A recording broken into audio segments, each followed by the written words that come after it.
in hand, make a change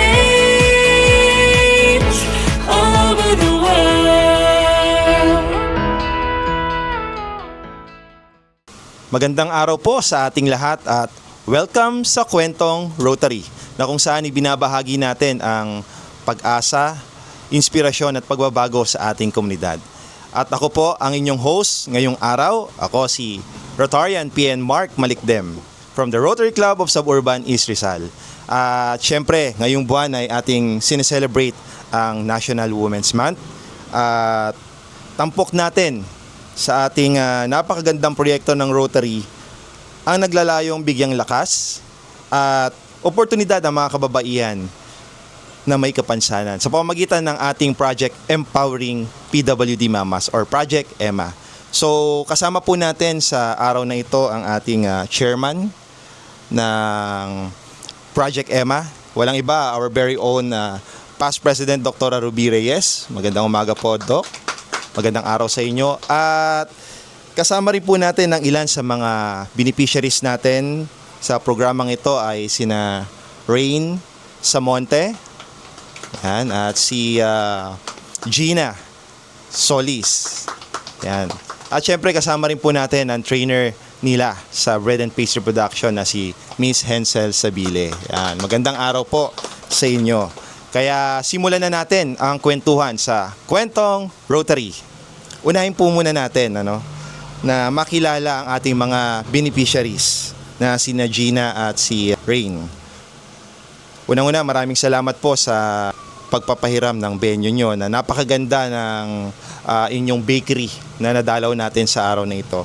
At syempre, para makilala tayo ng ating mga manonood, maaari po bang ipakilala ninyo ang inyong sarili at magbahagi lang ng kahit kaunting kwento ng inyong buhay bago kayo o bago kayo pumasok sa Project EMA. Unahin natin si Miss Rain. Ayan. Magandang umaga po. Ako po si Rain Samonte. May 3 anak po ako at isa po doon is PWD. Meron po siyang autism. Bago ko po, isa lang po akong simpleng magulang na nanay na gusto ko makatulong sa asawa ko kung paano madagdagan yung kita namin para makatulong sa kanya, para din matustusan yung needs ng anak ko na may autism na makapagpa-therapy siya. Then, nalaman ko sa isang kaibigan ko din na PWD na meron ngang TESDA na nag-o-offer ng bread and pastry. Then, grinab ko po yun. Kasi may hilig din yung anak ko na may autism sa tinapay, kaya gusto ko rin matuto nun. Curious ako paano nagiging tinapay yung harina. Yun yung ko. So ayun, kaya gusto ko matuto nun. Then grinab ko siya, nag-training, then sabi ko, gusto ko siyang ituloy as business kasi nga, para rin makatulong sa asawa ko. So ayun, tinuloy-tuloy ko na siya kasi opportunity na rin po para matuto ako at saka mapalago din po yung sarili ko at makatulong po sa pamilya ko. Ayun, yun po yung pinaka-purpose ko, kaya nag-join po ako sa TESDA. Thank you. Si Gina. Good morning po. Ako po si Gina. I'm 36 years old. Wala pa po akong asawa. I'm single. And nalaman ko po yung yung Project EMA sa GC namin sa PWD. Then may business po before na mga pastil, mga palaman. Naisip ako na bakit hindi ko itry mag-bake para malaman ko kung paano o i-collaborate yung mga product na binibenta ko sa mga ibinibake ko na cake or tinapay kung swak ba siya. Then, naisip ko siya na pwedeng gawing business. O umaga, bago kong nag-aral sa TESDA, sa crate, nag-drop ako. Nakakapagod na po kasi mag-drop. Then naisip ko na why not itry o mag-aral ng baking para gawin ko siyang business. Then ito nga po na sa dahil kay Ate Rain, inausap niya po ko na bakit hindi mag-partner kami, mag-tayo kami ng bakery. Then naisip ko why not. Then yun po na kaya ngayon may maliit kami bakery dito na yun po yung pinakakakitaan namin ngayon. Then ilang months na rin po, mag 1 year na po ngayong June. Kaya happy kami kasi hindi namin na-expect na yung inag-aralan namin sa TESDA, sa CREATE, ma-apply namin dito bilang business. Then, nakatulong din po kami sa ibang mga staff namin, una ng panadero namin na na magkaroon siya ng extra income. Then, kami, ganun din po na yung mga product na binibake namin or binibenta namin, nagugustuhan po ng mga mga nabumibili po ng mga tinapay. Ayan. Yan. So nabanggit mo kanina na si Rain ay isang ina na may anak na PWD, no? At ikaw naman ay may kahit papaano nagkaroon ka ng small business online, yung mga pastil na ibinebenta mo. Minsan ba naisip nyo or ano yung bilang isang ina at isang may kapansanan, ano yung pinakamalaking challenges ninyo na naranasan sa paghahanap ng trabaho o kabuhayan para sa inyong pamilya? Sa akin po as nanay, pinaka-challenge sa akin is yung financial po at saka yung time management na kung paano ko hahatiin yung oras ko sa pag-aasikaso sa mga anak, sa bahay. Syempre hahati pa ako sa gastos kasi pamasahe. Although libre, pero syempre kahit papaano, kailangan mo pa rin meron kang dalang pera. So ayun, time management at saka yung financial. Yun po yung pinaka challenge sa akin nung nag-start po ako sa TESDA. Sa akin naman po, sir, pinaka-challenging kasi siyempre dahil may kapansanan po ako. Before po kasi may work po ko bago ko nag-drop. Then nag-resign po ko. Then nag-isip po ko ng mag-business na lang. Then ang hirap po kasi sa part namin ng mga PWD kami na hirap kami makahanap ng work na tatanggap sa amin na hindi nila yung kapansanan namin. Then, ito nga po, na nakakita ka ng opportunity na yung pag-bake, pwede nyo may business. Tapos, sinasabayan ko rin po siya na habang nag-deliver ako sa drop, inaano ko yung mga customer o baka gusto yung umorder ng pastries or may order po. Ayun. Then, doon po ako nakakakuha ng extra income kasi nasasabay ko nga po sa pag-drop. Then, yun po nag-bake na rin po ako. Nakakakuha kasi habang nag-i-enjoy ako sa pag-bake, natutuwa ako na nagugustuhan ng mga tao yung binibake ko na nag-repeat order ulit sila. Kumbaga, dito sa sa pag-bake ko, hindi porke may kapansanan hanggang do ka lang. Kumbaga, pwede mo pang i-level up na ulad namin na may kapansanan, kaya namin makipagsabayan sa mga normal na tao. So nabanggit mo nga na kayo ay nag-undergo ng training ng bread and pastry production sa CREATE, So ano yung nung kayo pumasok, ano yung na-feel ninyo, naramdaman ninyo kasi on your first day meron kayong syempre may pangamba kayo or tingin nyo ay challenge sa inyo to.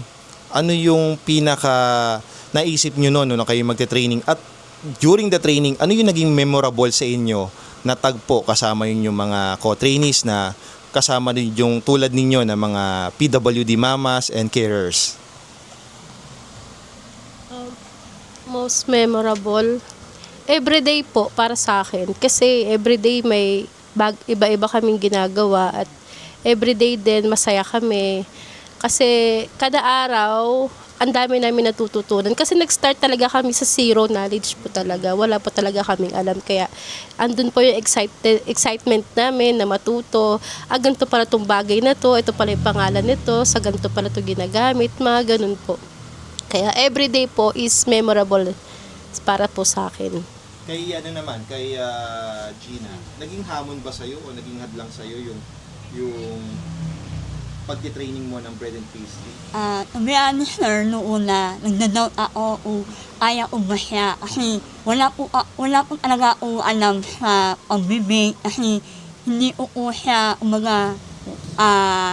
ko pa siya alam gawin. Then, na-curious na lang po ako dahil may product pa po ako na binibenta. Then, sabi ko nga po, why not hindi ko i-try ko siya, alamin, aralin ko para malaman ko kung yung mga curiosity ko, kung kaya ko ba, kung magagawa ko ba. And, yun nga po, nagawa ko naman, then happy ako kasi yung mga natutunan ko sa rate na-a-apply ko na po siya ngayon. Tsaka Doc, maalala natin, pag dumadalaw tayo sa kanila, sumasayaw pa sila eh. Kaya nga yung napaka-memorable ng batch na ito, napakasaya ng batch nila kasi lahat sila nagkakasundo-sundo. At ang kagandahan pa no, kahit ano man yung kanilang kalagayan, hindi yun ang naging hadlang sa kanila. Especially yung isa niyong kasamahan, yung maliit So, kahit mataas yung table, kahit nakayanan niya. Sa susunod, sana makausap din natin siya. Ma'am Ensel, may work, no? At least maganda na rin na naging kalagayan niya ngayon. Ma'am Ensel, ikaw, may maibahagi ka sa amin. During the training, ano yung naging karanasan mo bilang trainer na very rare yung ganito na tayo ay makapag-train ng merong mga PWDs. No? Commonly kasi, alam naman natin na usually, mga nagiging trainees natin, ano ang naging hamon at ano yung masaya na na-feel mo at fulfilling sa part mo bilang trainer? Bali, nung umpisa, sobrang doubt ko din sa sarili ko, kakayanin ko po kaya. Pero nung habang maano po yung tumatakbo ang training, day by day, parang hindi lang trainer or naging trainer ako sa kanila, parang naging anak din po nila ako, naging kapatid, parang naging pamilya po kami. Hindi lang po bread ang nabuo, kundi yung pagsasamahan namin na yung communication namin at yung bonding, yung pagkakaunawaan at respeto sa isa't isa. Yun. Paano, kumbaga itong Project Emma na ito, ay paano nabago yung inyong kumpiyansa sa inyong sarili after nung naging livelihood training natin ng Project Emma? Ikaw, sa'yo ang tanong na ito, ano? Sa akin, sir, mas naging sir, na-curious ako na mas lalo ko pang alamin yung mga yung ibang product ko, like pastries na hindi ko pa natatry gawin. Then, gusto ko siyang mas yung parang gusto ko pa siyang matuto, ma-explore yung lawak, kasi malawak ko ang baking, sir eh. Kumbaga, sa tulong ni ma'am, na nalaman namin hindi lang sa paggawa ng tinapay, kundi sa paggawa rin ng pondan, yung mga, anong awan nun ma'am, yung paggawa ng sakura. Ay, mga gampes. Yung gampes, yun. Kasi yung kay ma'am po, libre na po yan uro sa amin yun eh. Kumbaga, hindi po yung kasama talaga sa sa test na sa crate. Kumbaga, parang kami po yung napakaswerte namin na inuro ni ma'am sa amin po yan ng libre na wala siyang hininging kapalit. Kaya, gusto ko pa lalong i-enhance yung mga natutunan ko sa crate din sa test na para mas mapalago ko pa yun aalaman ko, sir, sa pagbibig. Yan. So, syempre, natapos yun na yung training, di ba? Nagkaroon na kayo ng bagong kaalaman at skills, no? Ngayon, ano yung para sa inyo, ano yung pangarap para sa inyong sarili at para sa inyong pamilya? Nung natapos yun na yung training, ano na yung naisip nyo na after ng training na to, ano yung tingin ko para sa akin na mapapakinabangan ko para sa akin at para sa aking pamilya? Tingin ko, ang tanong na to para kay Miss Rain kasi para sa anak mo rin, ano? So ayun po, after po ng training, nag-decide po ako na ituloy po to kasi ayun nga po, tulong sa makakadagdag sa income namin kung itutuloy ko. Since may bakante po kaming tindahan, kaya nag-isip ako kung paano siya maitutuloy. Sabi ko, since may kausap ako si Gina, tinawagan ko siya na kung pwede natin ituloy yung pagbe-bakery sa kasi sayang yung pwesto. Ang problema lang namin is yung capital nga po. Then yung ginawa namin, nag-usap kami, ayun, kahit papano may nakuhaan po kami ng capital. So ayun po yung naging dahilan para maituloy po namin to. So ayun po. Kaya pinush ko po talaga siya, pinilit ko si Gina kasi nga kailangan may mangyari dun sa pinag-aralan namin kasi sayang kung hindi namin maitutuloy. So ayun po, then yun na nga para din makaipon ako pang pa-therapy ng anak ko po. So yun ang pinaka-purpose ko. Thank you. Yan. So kay Gina naman, kung may mga PWD na tulad mo na nanonood sa atin ngayon, ano yung iyong mensahe sa kanila? Ang mensahe ko po sa kanila, huwag po sila mawala ng pag-asa kasi kahit may kapansanan po sila, ayaw nila makipagsabayan sa mga normal na tao. Ulan niyo po na umaga, wala po kayong kapansanan, then kami po meron. Ayaw rin po namin yung nagagawa ninyo, ayaw rin po namin gawin. Then, maniwala lang po sila sa sarili nila na kaya nila. Then, positive lang po na lahat ng bagay basta magsipag lang para makamit nila yung pangarap nila na matutupad din someday. Ikaw, Ma'am Rain, no? Bilang isang ina na mayroong anak na PWD, ano yung masasabi mo naman sa tulad mo ng sitwasyon na mayroon ding mga anak na Sa mga magulang po na may anak na PWDs, ang masasabi ko lang is alam ko pong mahirap, sobrang andun din yung nakaka-depress siya, pero laban lang tayo kasi tayo yung lakas nila tayo din yung pinagkukunan nila ng kumbaga tayo yung mundo nila, kaya dapat magpakatatag tayo. Tapos kung may mga dumarating man na opportunity, wag natin sayangin at i-enhance po natin iyon para po magamit natin at matulungan din natin yung sarili natin, pati rin yung mga anak po natin na may kapansanan po. Ayun lang po. Ayan. So kung kayo ay tatanungin, may isang tao o grupo kayo na gustong pasalamatan sa natapos ninyong programang ito at ngayon ay kayo ay nagkaroon na ng kabuhayan or trabaho na nakatulong sa inyo, sino at ano ang mensahe nyo para sa kanila, para sa iyo? Unang-una po gusto ko namin pasalamat sa Rotary kasi sila po yung umulong rin sa amin para po yung itong Project Emma na to. Then, ay ma'am, hence, hindi po dahil ay ma'am, hindi namin matutunan yung yung mga kailangan namin matutunan sa pagbibig, sa lahat po, sa lahat. Umaga, si Ma'am Henson po kasi yung nagturo talaga sa amin, naging pangalawang magulang namin sa school. Although, mas matanda kami kay ma'am, pero siya talaga yung nag-guide sa amin. na kung ano yung mga dapat gawin at hindi dapat. So, ayun po. Nagpapasalamat kami sa buong batch namin. In behalf po sa batch 7 Emma PWDs. Nagpapasalamat po ako sa una-una sa Rotary Club, sa TESDA po at sa ating barangay na nakasuporta po sa atin.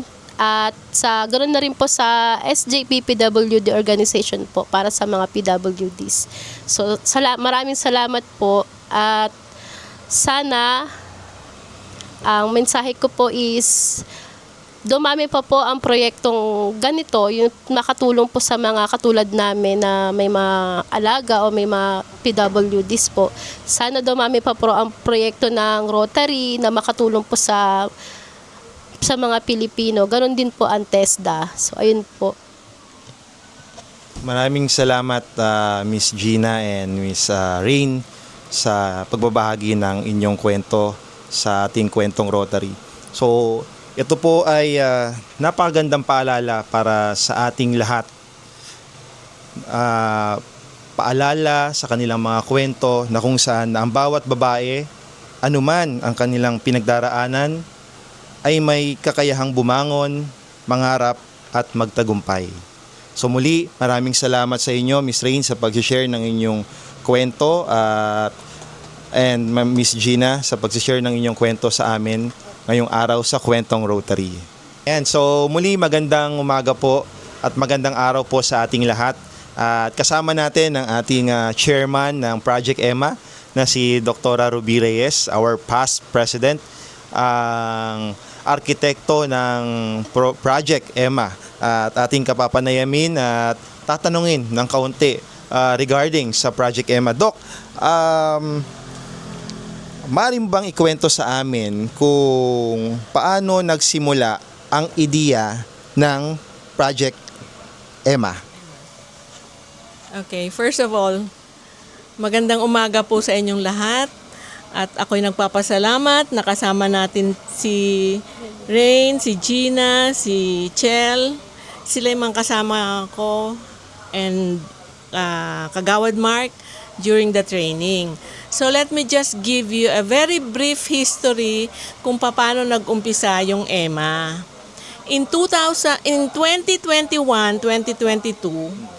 nagkaroon kami ng district project, yung Saving Teenage Pregnancies. Ang under Service Project Chair,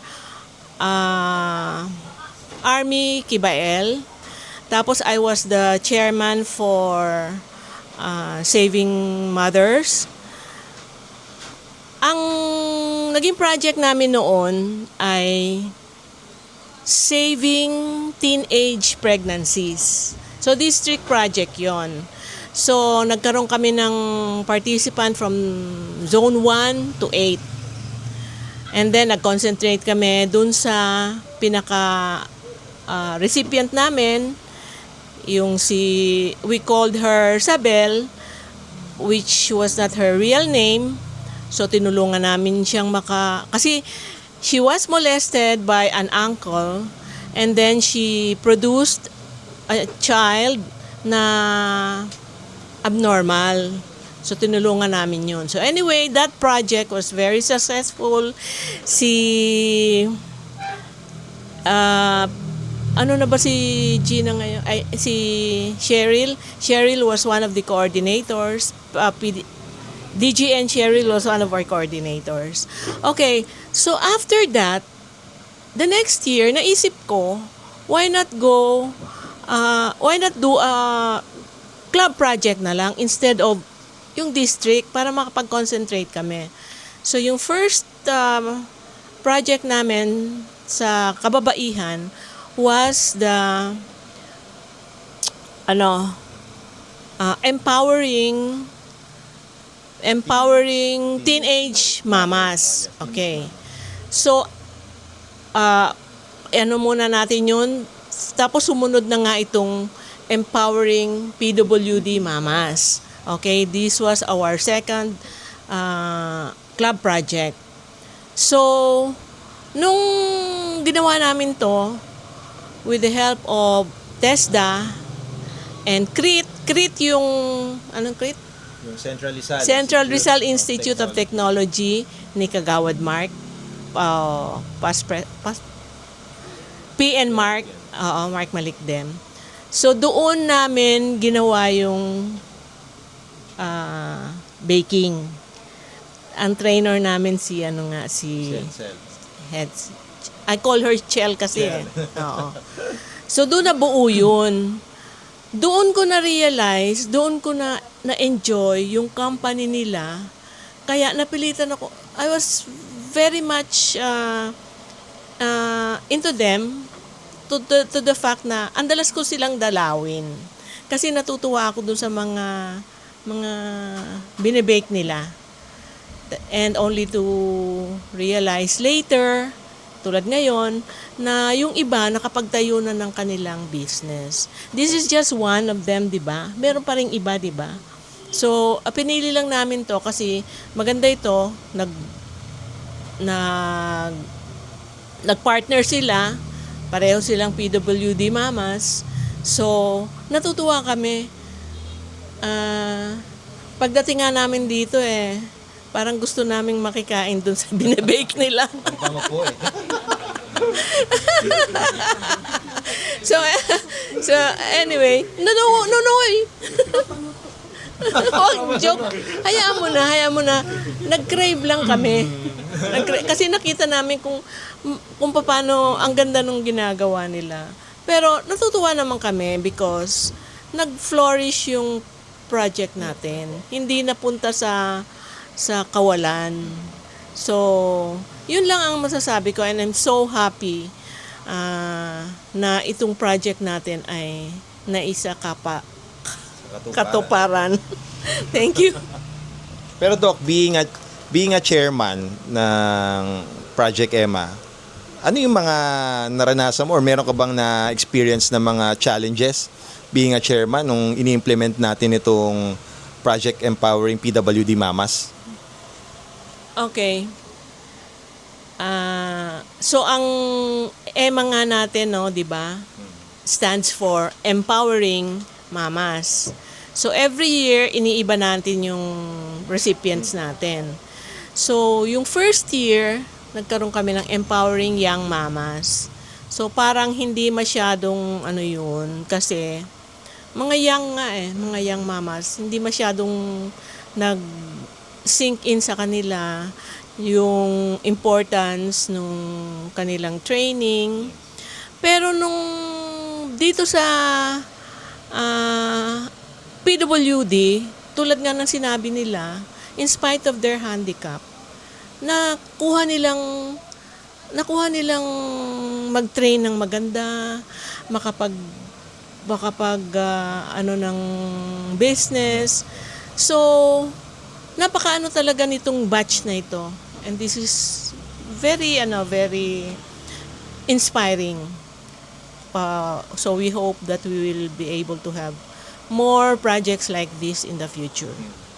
So Doc, nakita naman natin yung naging success nung ating programa sa mga PWD mothers and carers kasi meron din tayong mga PWD mothers na may anak na PWD. Not only the PWD, maging yung mga carers natin ay nakasama sa programang ito.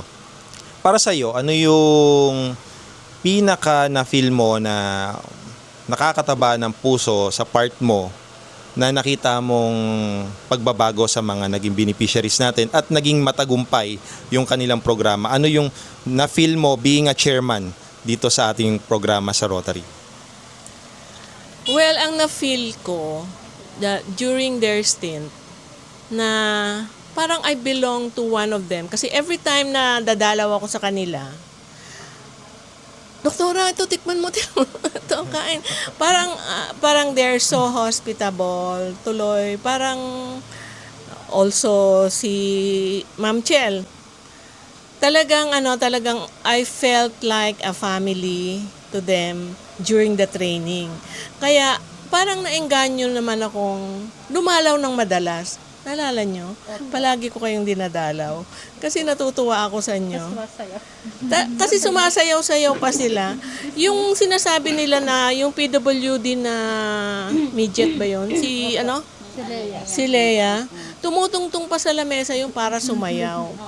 That's how they conduct their training. Dinadaan nila sa saya.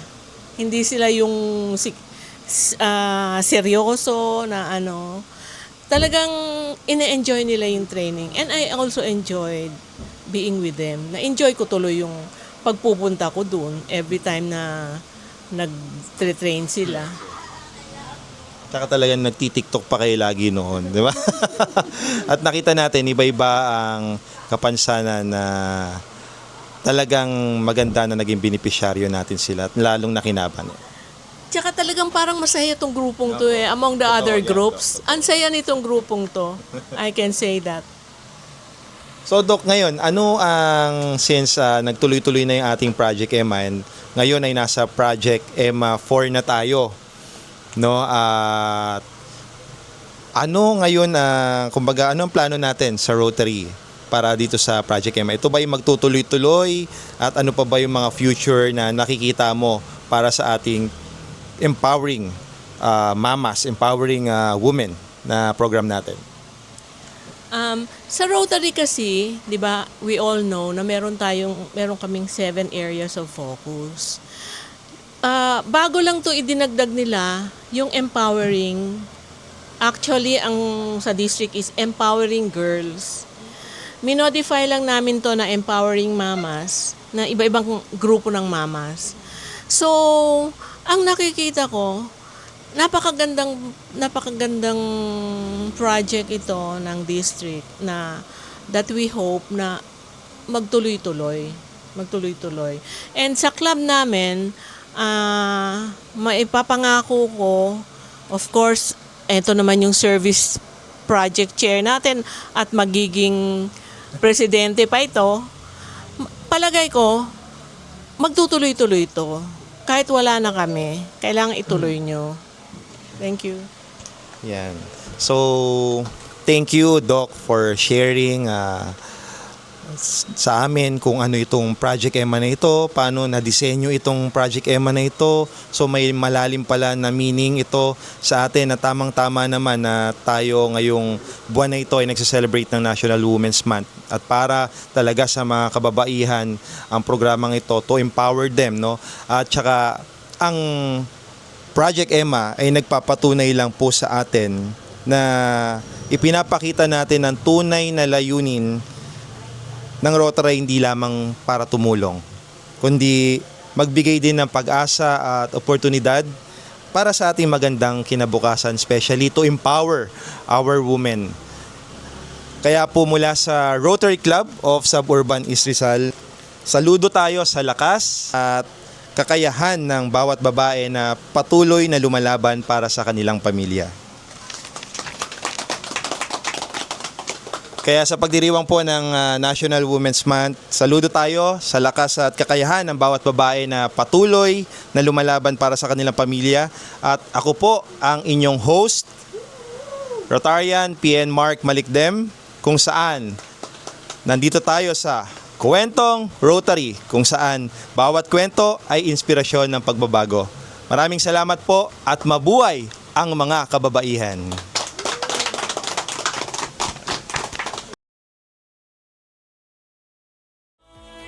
Hand in hand, make a change.